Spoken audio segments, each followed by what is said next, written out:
Floridians know the cost of hurricane destruction. Last season, we got lucky. But luck doesn't protect your home. Fortunately, Storm Smart has dependable custom hurricane protection products. Hurricane screens, accordion shutters, aluminum roll-down shutters, flood mitigation systems. Because protected beats lucky every time. Be safe, be smart, be Storm Smart.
Streaming from the Tampa Bay 28 Weather Center in Studio A, this is Dennis Phillips Live.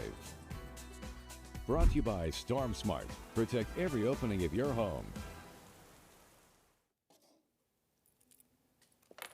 How you doing, everybody? It is a Tuesday night edition of Dennis Phillips Live, and we got a ton of stuff to talk about.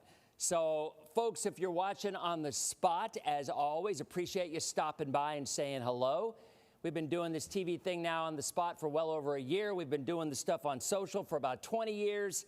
And, yeah, 20 years. We started doing this little crosstalk weather stuff back in 2004 with Hurricane Charlie. So, technically, like 22 years ago.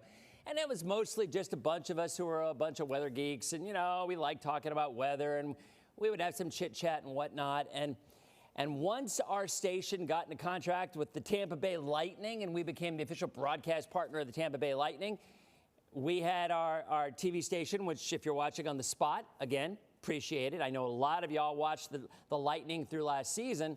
So when that was going on, we had other spots to fill on that station.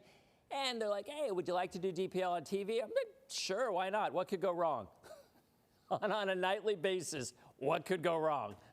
But we've somehow managed to keep it on the tracks the majority of the time, well, some of the time. And tonight, we are going to be talking with our sports guru, who also comes in often during fantasy football season, which is right around the corner. So, yeah, Kyle is going to be coming in to talk tonight about the Bucs. And I'm looking down here at my computer, and I've got some video here. So apparently he's going to be talking about Baker. He's going to be talking about the Bucs D. He's going to be talking about Ruben Bain. He's going to be talking about, am I right on this? He's going to be talking about running backs and Vita Vea. So lots to talk about. And you can bring your questions, bring it. And if you have any fantasy football questions, it's a little early for that, maybe. I've been doing a little bit of research. Kyle, have you been doing research? Yeah. Nah, maybe not. Yeah. So we're going to have that show coming up in a couple weeks before your drafts. But before we get into sports stuff, we got some weather to talk about. And we got a lot of weather to talk about. All right. So if you've been watching this show for a period of time, you may have heard that I will die on the hill that El Nino is going to end our drought way before the winter is over, or even before the winter begins. I am just convinced, and I've been saying this since February, that we are going to see a massive pattern change because of El Nino in the fall and winter. And instead of our dry, sunny, beautiful winters, we'll still have moments of that, but we are going to get a lot of rain. Well, it's already happening in a sense, because we got a front that's coming in this week.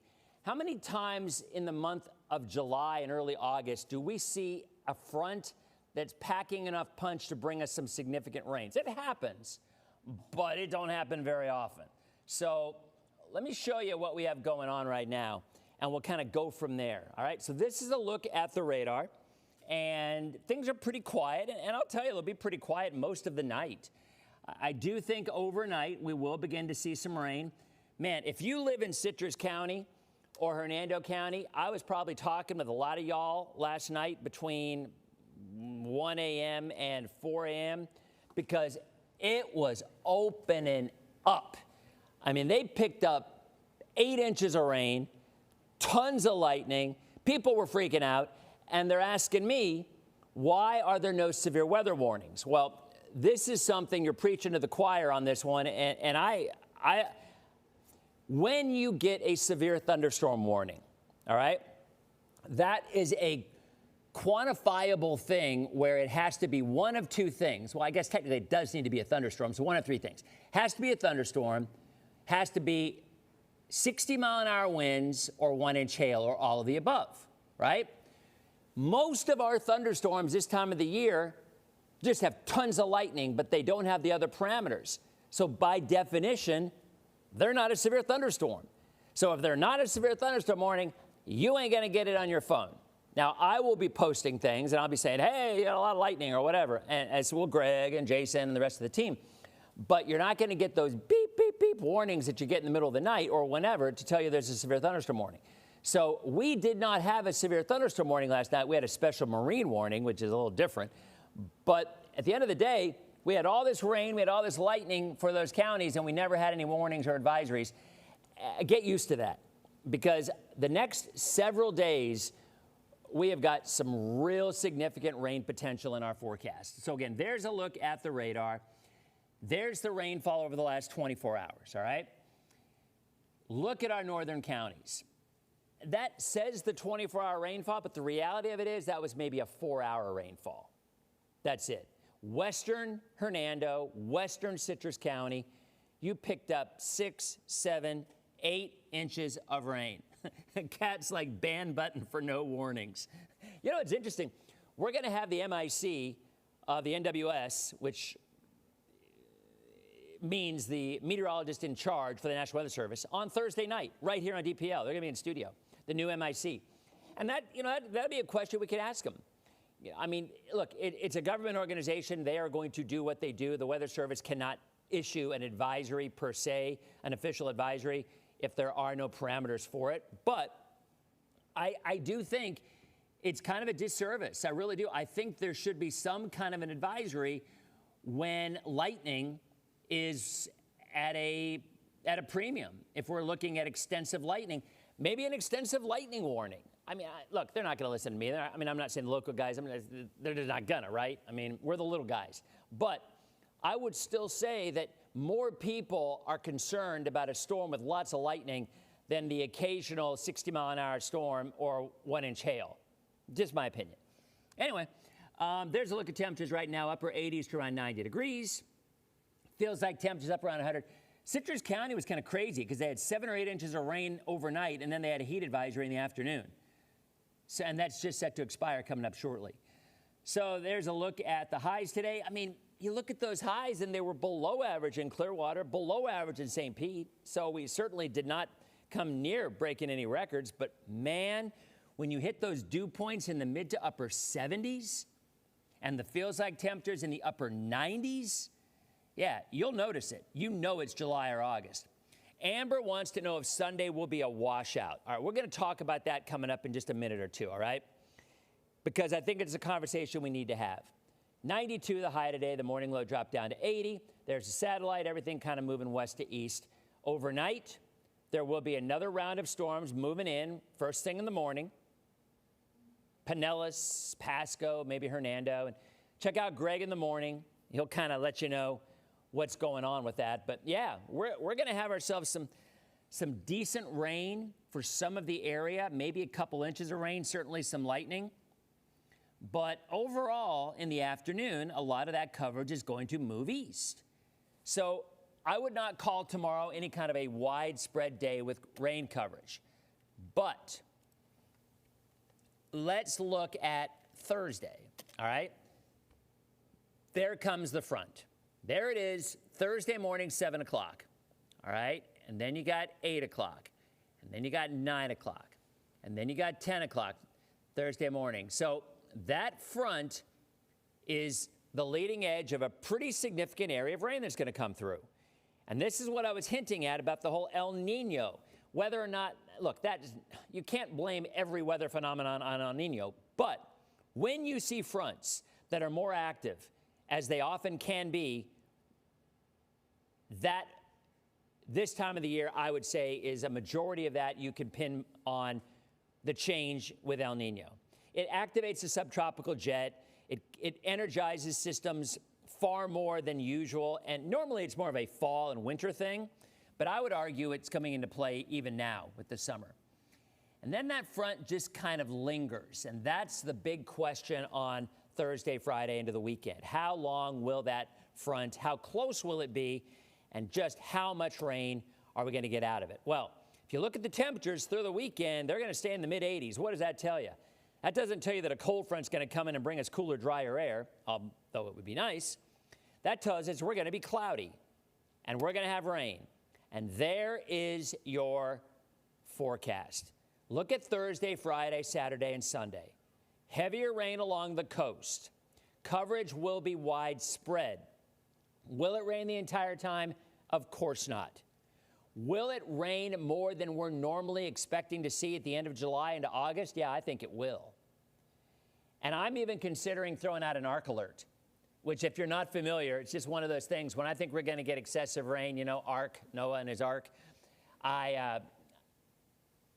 we coined something called an arc alert, and I have a little meme that I show. I think we're going to see some pretty significant rain in these areas Thursday to Sunday. Does that mean it's going to rain the whole time? No. Does that mean you cancel plans for the weekend now? It doesn't, but it does mean you better keep your eye and your finger on the pulse on this, because I'm telling you, I think we're going to see some decent rain. I really, really do. Great news. We need it. But for folks who have outdoor plans, you know, maybe not the best weekend for that. All right? Now, Brandon's asking, is this going to stick around through next week? It will not. By early next week, the front dissipates, the ridge reestablishes itself, and while we have no tropical development expected anytime in the near future, and oh, by the way, you know, the new map just came out with that, and I've been saying this now for a few weeks too. Look at the potential or lack thereof of development in the tropics through the middle of August. The MDR, the main development region of the Caribbean into the Atlantic, dry.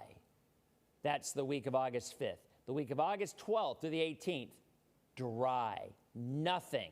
That doesn't mean something can't pop unexpectedly. It does. But what this tells us again, look at the northern and central Gulf and the Atlantic. In both cases, there's not a lot there, but if something were to develop, that's the area that I think it would develop. And oh, by the way, look at these temperatures above average. Pretty much the entire country is above average.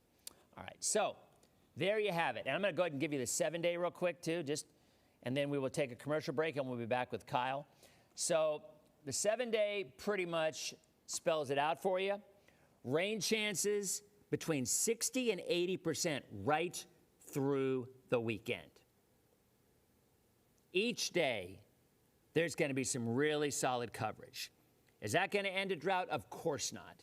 But man, that's going to help. And that is a sign of things to come, in my opinion, through the rest of the summer, into the fall, and into the winter. Back in 90 seconds answering your questions, and we're going to be talking Bucs preseason, Bucs training camp, anything Bucs, and anything else you want to talk to as DPL continues. Okie dokie.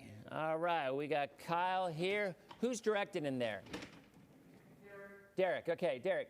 All right, so you know. So yeah. You're close up on 2. You got it? So the Bucs are on the field at 8:30 tomorrow morning. Did I see rain at 8:30? Yes, potentially there could. Yep. I'm going to bring my raincoat. All right, so you're on 2. I'm on 1. How's his seat position on 2, Derek? Okay, good. Yep. All right. Okay, clock 53. We're good. All right. Lots of Bucs news to talk about. Yeah, well, yeah. So look, we got all these videos. So do you just want me to take these videos one at a time, or Yeah, what whichever one we start talking about. Okay. Whatever comes up, and we can I just cut a bunch of random stuff. Everybody's saying hi, Kyle. Jody, hi, Kyle. Hi, Kyle. Hello, everybody. Flood watch. Michael's talking What's up, about Ryan? up north. Ryan, Jody. What did someone just say? Someone said, "Oh, when is Stormy going to come home?" Pretty soon. I think next week. All right. So let me. All right. What do we got? 20 seconds. All right. Okay. Teresa, Lisa, Eric. Teresa. All right. 9 seconds. 5, 4, 3, 2, 1. How you doing, everybody? Welcome back to Dennis Phillips Live on the Spot, as well as we're on TikTok, we're on streaming, we're on Facebook, we're on Instagram, we're on YouTube. We're everywhere. And Kyle Berger is everywhere as well because, man, I have been seeing you all over the place. You're doing stories left and right. But this week, it does seem like you are focusing on the Bucs. Yeah, I was just at the Trop before I came here, watched a little batting practice. Yeah, and They're down 2-0 last I saw. Yeah, they are. Yeah. Last I saw. But yeah, so yeah, this week's big. We're opening training camp. A little trouble in paradise, I guess, for the Bucs. A little drama. As Yeah. of yesterday, Vita Vea requested trade. Baker Mayfield said back in June that he wasn't going to have any contract extension talks once we got to training camp, and it's now training camp. So he's kind of playing on the last year of his deal, which could be, if he has a good year, the Bucs are going to be paying more money for him after this season because there'll be a bunch more teams looking to sign Baker Mayfield too. So lots going on. If you're watching on the Spot, now is a perfect time to keep watching on TV, but maybe open up your phone. And if you have a question for Kyle about the Bucs or the Rays or anything else, feel free. But you're talking about Baker, and obviously, he's lost one of his weapons in Mike Evans. Yep. I mean, contract negotiations are not unusual. It's kind of a thing, and sometimes it can create a little bit of tense feelings between management and the players. Yeah, and with Baker, the fans love him here, especially if you've seen the quarterback documentary on Netflix. It puts him in a really good light, really down-to-earth, people person type of guy, and he's been one of the best quarterbacks, top 15, top 12 quarterbacks in the NFL since he's been with the Buccaneers. And the Bucs haven't really had a great quarterback history until Tom Brady came around. The best quarterback before Brady was Jameis Winston, and once you have Mayfield's going to set all of the Bucs records by the time he's done here. And you don't want to let a guy like that go. I know he's only 31, 32 years old. Now the question for him is for the contract, I guess it's more so what the guaranteed money he's looking to get, not necessarily how many years or the average annual value. He's looking for guaranteed money at this point. And the market for him is he's making, I think, $40 million this year, which to us, that's a lot of money. Yeah. But he's probably worth 52 to 55 because Justin Herbert and Trevor Lawrence, they're both making 55, and they're kind of middle-of-the-road quarterbacks. Mahomes is making 63.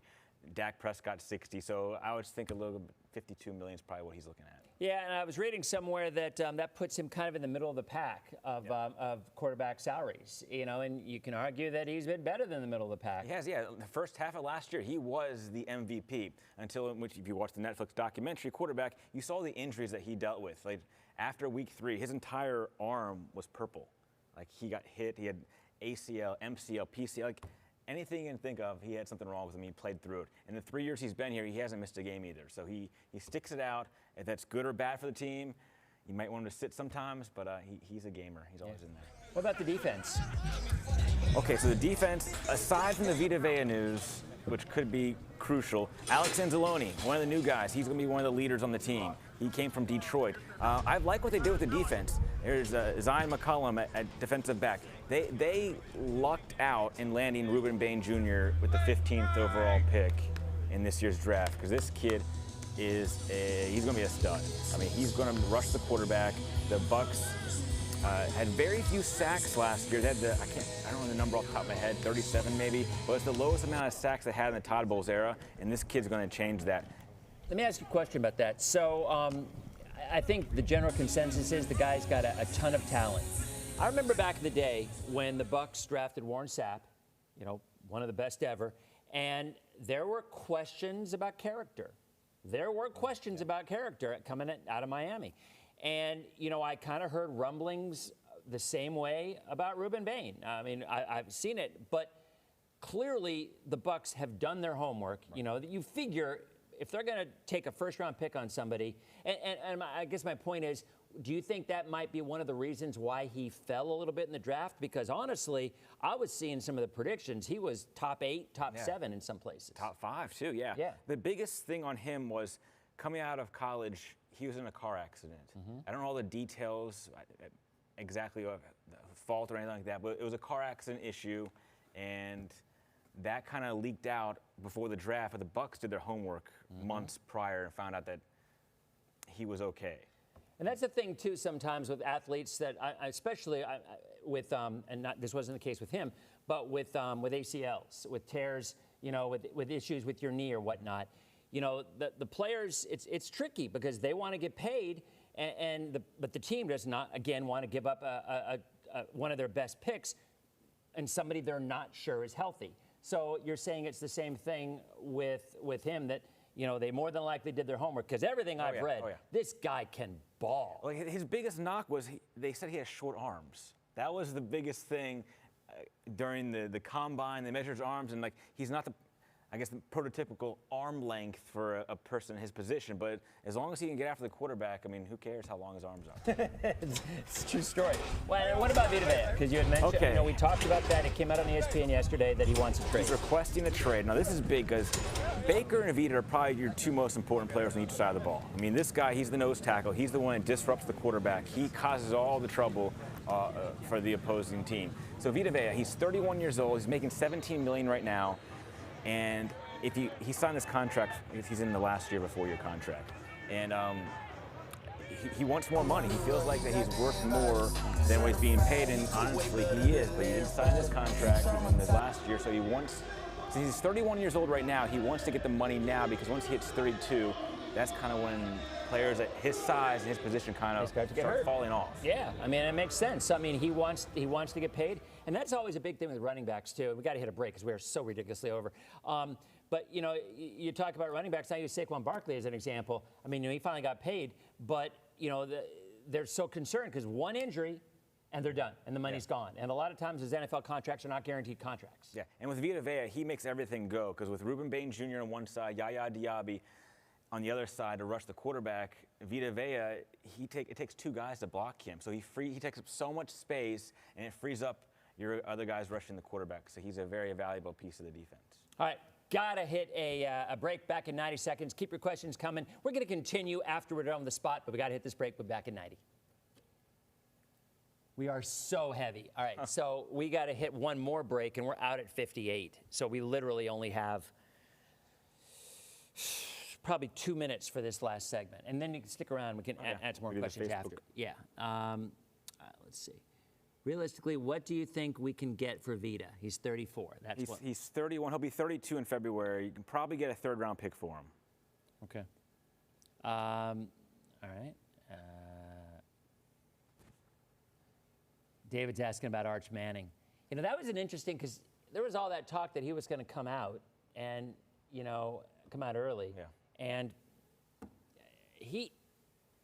I don't think he performed as well as maybe they thought he was going to. Well, he was at SEC. He was at SEC Media Days here in Tampa on Thursday. Yeah. Back in 7, 6, 5, 3, 2. Welcome back to Dennis Phillips Live. We start talking sports, and the clock just flies. So just so you know, if you're watching on TV, we are going to continue on social as well, so you can bring your questions. You had talked about, we talked about the offense, but what about the running backs in general? You know, how are they looking this year? Because last year it was kind of by committee. Yeah, and it's going to be a committee again this year. Bucky Irving's going to be your main guy. Of course, Tristan Wirf's going to be doing all the blocking for him. But yeah, Bucky Irving right here, catching the pass. He's your main guy. Then your next guy up is going to be Kenny Gainwell, and Bucky and Kenny Gainwell, they're going to be your duo right there. Now, Gainwell came from the Pittsburgh Steelers last year. He was their MVP, and he is explosive. He can run the ball, but he's also exceptional at catching the ball out of the backfield. He had over 70 catches last year. So those two in tandem are going to work really well. And of course, your third guy is Sean Tucker, who is more of the speed back. Or it's hard to say that because Bucky's a speed back too. But yeah, they've got some good running backs and one of the best offensive lines in football if they stay healthy, which wasn't the case last year. You know, Gainwell was with the Eagles prior to that, and I just remember he was always a backup, and then all of a sudden last year he flourished in that Steelers, the offense that they had. Oh, one more quick question, we got to hit a break. New offense, new coordinators. Oh gosh, yes. You know that could have a big impact on Emeka Egbuka. I mean, that could have no Mike Evans. It could have another issue. You know, Baker's had to go through a lot of different offensive coordinators over the last few years. Every year he's been here, he's had a different offensive coordinator. So I mean, that can be tricky to learn a new offense. Luckily, their new guy now has the same system as Liam Cohen did with the Rams and that Sean McVay tree. So it's a little bit similar. Let's hope. Let's hope. All right, we got to hit one more break. Back in 90 seconds as DPL continues. All right, hit the last break. All right. Okay. And I'm going to end with the 7-day real quick, and then we'll continue so we can end with a little bit of weather. Actually, let me this. Okay. All right. Yeah, we'll have. Yeah, I'll have like 2 minutes to finish up with that.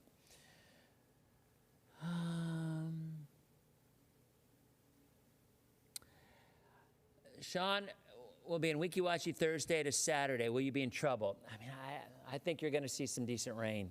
I do. I don't think it's going to be great. I don't. I think the front will keep moving through. So you might luck out Weeki Wachee area where the farther south you live. I think you're going to have a little bit better chance. But the pops are still 60 to 80% right on through it. How much time we got there? 30 seconds. Or break next. Break or next? Oh. Break. So 22. That's weird. No, hold on. Something weird. That clock should not be different. Guess we'll find out if we're on. Wait a minute. Oh, that might be the next spot. Yeah, it's a different spot. I don't think I've ever noticed that before. Huh. That tells us when. For 10 seconds. Yeah, okay. All right. Back in. 3, 2. Welcome back. Our last segment, Dennis Phillips Live. Again, Kyle will be sticking around answering your questions. I do want to give for the folks who just got in one last look at the weather.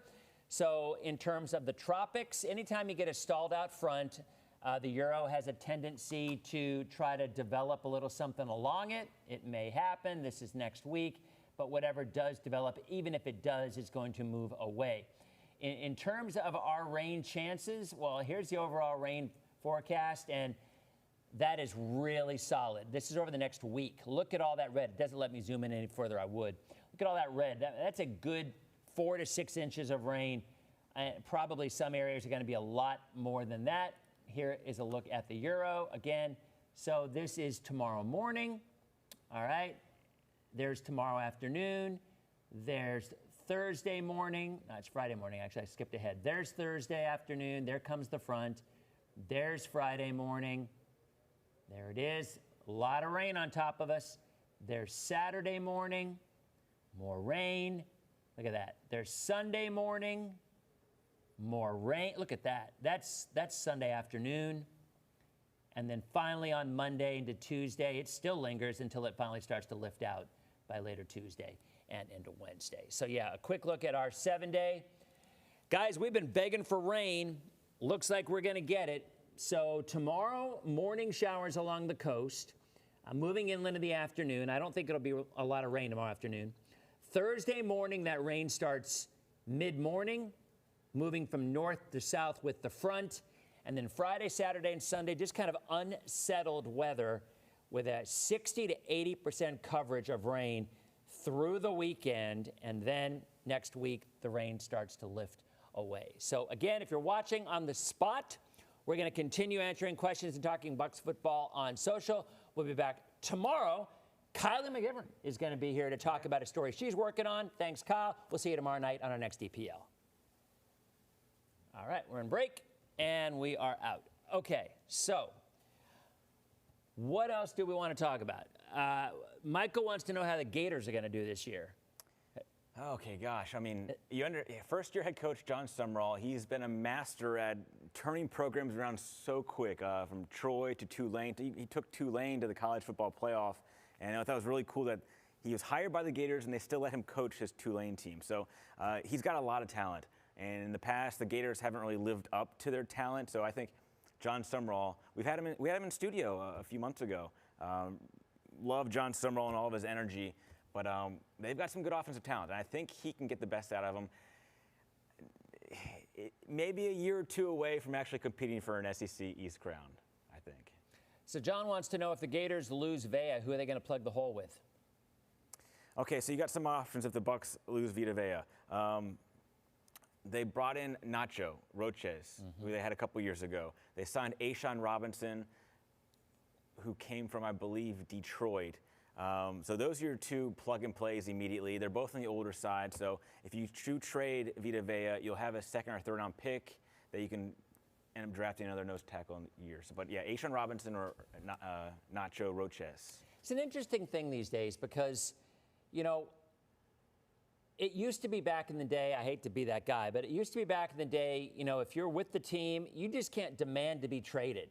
You know, it's like, all right, you signed a contract. I mean, all right, yeah. You honor the contract. But nowadays, it is really kind of a thing where a lot of athletes are demanding to be traded, and sometimes they're not, but sometimes they are. And the thing is, with this situation, he's making a little over $17 million Vita Vea is in the final year of his contract, and the Bucs have all the leverage here because he still has a year left on his contract. So, are you not going to play and not take $17 million, or are you right. You're going to hold out and not get anything? And I mean, the Bucs either have three options. They could give him more money right now, trade him, or just see if he's playing chicken with you and just don't do anything. Well, and one thing, and I do, you know, this is unfortunate for the players, is the franchise tag. Because, you know, when, like, I'll use an example, George Pickens for the Cowboys. I'm not a Cowboys fan. I think Pickens is a pretty talented receiver. And, you know, you wonder, because what a franchise tag is it gives the team the ability to pick a player and not give that player maybe market value, or I don't want to say market value, but they don't have to sign a new contract at that point. They still can keep them with whatever the base salary is, and it's still a good salary. Yeah, it's like they average the top 10 of the position, so you get a huge bump. Like right. If they would do that to Baker Mayfield, he'd be making $55 million this year. So you get a really good bump in pay. But maybe not as big of a bump as you would get if you were at the top of that list and you demanded bigger money. So the franchise tag is a thing. And a matter of fact, Saquon, when he was with the Giants, being a Penn Stater, I'm obviously partial to Saquon. You know, when he was with the Giants, they franchised him. And as a running back, that's really unfortunate sometimes because their shelf life is just not as strong as a quarterback it's only or as a wide receiver. It's only a 1 year guarantee. It's only a 1 year contract basically. Yeah. And if you get hurt, you lose done. that. Yeah, you're done. Yeah, and that is the difference. And I think it's going to be interesting with baseball, with the collective bargaining agreement, you know, coming up and everything coming up for next year. You know, if you remember back in the mid-'90s, there was a strike and we had no World Series because the teams and the players couldn't come to an agreement. And, you know, that's always one thing I always wondered about with the NFL is the fact that there are a lot of non-guaranteed contracts. And I would think in the NFL, injuries are so much more common, career-ending injuries, than they are in baseball. I mean, nowadays it's Tommy John, and you're out for a year, year and a half tops. And you wonder when Mizraski's, I mean, holy cow. That guy, I mean, I know it's not Bucs football, but holy cow. What's crazy to me about baseball these days is a few years ago, anybody who threw 97, 98, that was gas, and they were put up on a pedestal. Now, 97, 98 is just every day. It's nothing. Yeah, and Mizraski is throwing 105, and he's not a big guy. You know, I mean, he's tall, but he's not. You know, and you're just waiting to hear when his elbow is going to go. Yeah, him and Paul Skeens. Yeah, That's another guy. And Skeens, by the way, his record this year hasn't been all that great, but he's pitched really well. Pirates just they've done them wrong in a lot of ways. Oh, now you mentioned guaranteed money. That's what I think Baker's looking for. We mentioned it's not, for his contract, it's not necessarily the years, even though he's an older player. He's probably looking for what is going to be guaranteed. If it's like $150 million over the 3-year contract, but they won't get the guaranteed money because, like you said, your shelf life, one injury, and your career could be over. And if you don't have the guaranteed money, then you're kind of out of luck. What do you think they're going to do? I mean, what's your take on it? Baker kind of gave his self-imposed deadline at the start of training camp, which technically is today, on the field tomorrow. I think maybe behind the scenes, his agent could still be talking to Jason Light, and if the Bucs offer him what he's looking for, he's not going to sign it. Right. You know, if it's during the season. But there are some players, and I know I've read this in the past, there are some players who say, once the season starts, I am not going to negotiate I'm done with negotiations. Yeah. In fact, I think I can't remember who it was. I think it was their Giants receiver last year. Was it Neighbors? I can't remember who it was. But if the team gives you what you want, you're gonna say, no, I don't want it. I don't want it. I'm good. Yeah, like, you're right. No, you're signing it. I mean, they you would think so. $100 million, you're signing it. But I mean, there are some players that have gone out there and said, and Baker, I think, is one of them, right? Correct me if I'm wrong. Isn't that what he said? That's what he said. I'm not going to negotiate during the season? Yeah, that's what he said. But if you listen to some of his interviews, he loves it here. He wants to stay. He's made that clear, even in the quarterback Netflix special, that he wants to be here. So and everybody wants him here. Well, everybody wants him. And you know what? The team wants him too. Yeah. I mean, you know they do. This is just the business side of it, you know? And I don't know anything about how these places run their businesses, nor could I ever even imagine it. So, I mean, as a fan, we always want them. And boy, the Rays are the epitome of that, because there have been a lot of players that they have let go or traded because they just weren't able or willing to pay. And Evan Longoria is the coup de grace. You know, I've made this very clear. I dropped my season tickets. I had season tickets from day one. I dropped my season tickets when the Rays traded Evan Longoria, because I do believe, I get it. There's some people who say it isn't the name on the back, it's the name on the front that matters. I get that argument, but I think there are some players that are bigger than that argument, and I think Baker Mayfield might very well be becoming one of those players, and I certainly know Evan Longoria was one of those players. I think if you're building a team, and the Rays more so than the Bucs, because the Bucs have a loyal fan base. They sell out, you know, they have, this is, I would argue maybe this market possibly is more of a football market than a baseball market. I don't know if that's necessarily true. I mean, look, it's a hockey market. You could as much as anything. But for teams that are trying to develop a reputation, a following, tradition, I believe you need some players on that team that people grew up with and that they always want them to be that. And I personally think, you know, Longo, when they traded him for a nobody to cut salary in San Francisco, I think that was a massive mistake. So hopefully, Caminero's going to be that guy now for the Rays. Well, you know what? But so is Wander Franco. And you know, I mean, right? I know it's horrible, but I mean, you know, Wander Franco was that guy until obviously everything happened, and you know, and that's my point. You never know. You never know what's going to happen with players, whether it's injuries, whether it's drama, whatever. But with Longo, I still think, especially a team that's trying to develop and build a lifelong fan base, and that's my point. I mean, I get it. Was it the right baseball move? Probably. You know, getting rid of Longo to open up some space and whatnot, it probably was the right baseball move. But I would argue, in terms of developing loyalty and fan support on a team that still is the new kids on the block, I think you've got to have that loyalty to some players that people love. And there has never been a player more beloved than Evan Longoria on that team. Yeah. There just never has been. Some other people dropped their tickets too. Julie. Yeah, moved her money to the Bolts, yeah. And, Michael said the Rays GM went to the Dodgers for a reason. How crazy is that? That Friedman had to, I mean, you know, had to pinch pennies more than anything to make that team successful. And he did. and was incredibly successful, and then ended up going to L.A. and Just imagine if the Rays get that new stadium, they have money coming in. Imagine what Eric Neander in the front office can do with this. yeah, he's a roster. bright guy. Yeah. I mean, and He's had chances to leave, and he hasn't. which is saying something, yeah. you know. And new ownership, you know, I mean, there's, you know, we've got. You're right. We got to go through the politics of the stadium and see which way it plays out. But yeah, it's, you know, I think the Bolts have shown there's a blueprint there, right? I mean, they have taken a team that wasn't very good, turned it into a winner, and they sell out. So don't tell us that Tampa is not a good sports town or they won't sell out. They will. It's just the fans are maybe picky about who they want to go see or what kind of an experience they want to see. Because I would argue people aren't just going to the games just to watch the games. Yeah. They want the whole experience, right?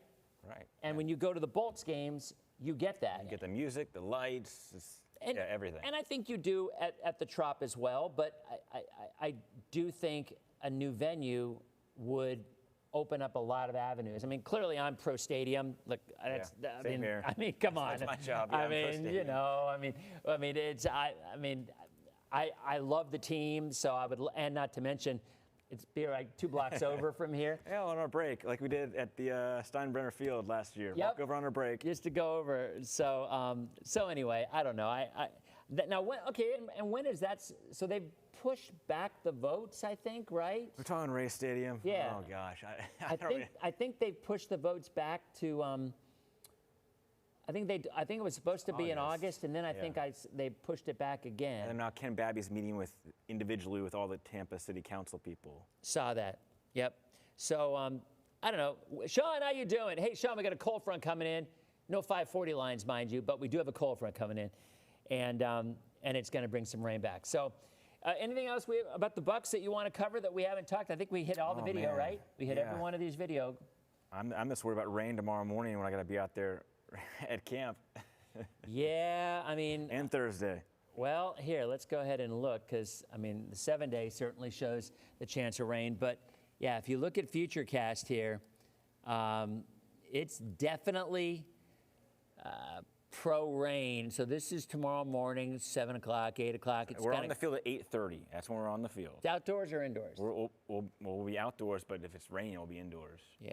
If So it's there's lightning. 8 o'clock, 9 o'clock, 10 We're o'clock. hit, right? I mean, you know as well as I do, sometimes these models are off in terms of their exact location. So it's certainly possible they might not see any, but I think chances are pretty promising. There's going to be at least some rain mid-morning. And then, you know, on Thursday, I mean, look at what's coming down on Thursday. Well, we got a little window there, around 8 or 9.